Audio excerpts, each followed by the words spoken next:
Hello welcome back to my channel. അപ്പോൾ ഇന്നത്തെ ദിവസം നമ്മൾ വിളക്കെടുക്കാൻ പോവുകയാണ് കേട്ടോ. ഞങ്ങളെല്ലാവരും ഉണ്ട്. ഞാനുണ്ട്, അമ്മയുണ്ട്, എൻ്റെ അനിയത്തിയുണ്ട്, ആര്യ, ആരപ്പ്, മാലച്ചേച്ചിയുടെ അമ്മ, ഓമനയമ്മ, ലച്ചു. ഞങ്ങളെല്ലാവരും ഇങ്ങനെ പോകാനായിട്ട് റെഡിയായിട്ടിരിക്കുകയാണ്.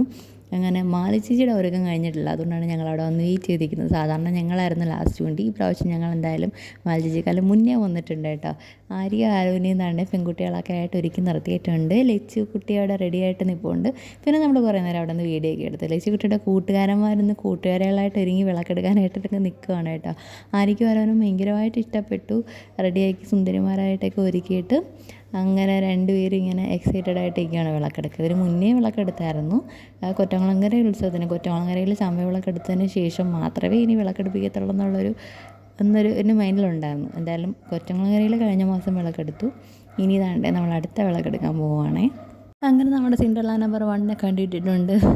കുറേ നേരം ഗൗണൊക്കെ കാണിച്ച് അങ്ങോട്ടും ഇങ്ങോട്ടും പാറി പറന്ന് നടന്നു കേട്ടോ. ആര്യയ്ക്ക് ഇതേ ഉള്ളായിരുന്നു. ആര്യയ്ക്ക് ഭയങ്കരമായിട്ട് ഇഷ്ടപ്പെട്ടു കേട്ടോ ഇങ്ങനെ ഒരുക്കിയത്. അങ്ങനെ കുറേ നേരം അവിടെ കളിച്ച് ചാടിയൊക്കെ നടന്നു. ആര്യയ്ക്ക് പിന്നെ ഫ്രീ ആയിട്ട് നടക്കാനായിട്ട് പറ്റുമായിരുന്നു കേട്ടോ. ആ ഗൗൺ താഴെ തട്ടുന്നില്ലായിരുന്നു. ആരവും മോനെ പക്ഷേ കുറച്ച് ഹെവി ആയിപ്പോയി. അതിന് ഭയങ്കര വെയിറ്റും കൂടുതലായിരുന്നു. അതുപോലെ തന്നെ താഴെ കിടന്ന് എഴയുന്നുണ്ടായിരുന്നു. അങ്ങനെ ഒരുവിധം രണ്ടുപേരെയും കൂടെ കുറേ വീഡിയോ ഫോട്ടോയൊക്കെ എടുത്തു. ആരവും കറങ്ങുമ്പോൾ എന്ത് ഭംഗിയല്ലേ. അങ്ങനെ ഇതായിരുന്നു രണ്ട് സുന്ദരിമാർ. അപ്പോൾ എങ്ങനെയുണ്ട് ഞങ്ങളുടെ സുന്ദരിമാർ?